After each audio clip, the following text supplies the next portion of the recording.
السلام عليكم ورحمة الله وبركاته. أهلا بكم أصدقاء في فيديو جديد نتكلم فيه النهاردة عن آخر أخبار المستجدات المحلية والعالمية. الأهلي يخوض وديتين أمام بتروجيت وأمام منتخب مصر للشباب اليوم الساعة 6 والساعة 9 مساء. الأهلي يقترب من تجديد عقد إمام عاشور وينفي وصول عرض فرنسي للاعب. انفراجة كبيرة في أزمة أليو ديانج والأهلي يقترب بقوة من تجديد عقد اللاعب.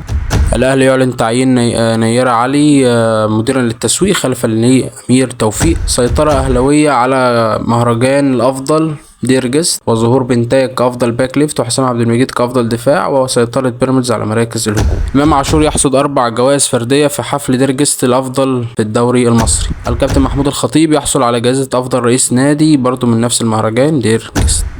الأهلي ينفي وصول عرض أجنبي لرضا سليم والأقرب هو خروج اللاعب لسيراميكا على سبيل الإعارة. علي معلول يشارك مع الصفاقسي بالرقم 10 ويحرز هدف من ضربة جزاء في أول تجاربه الودية.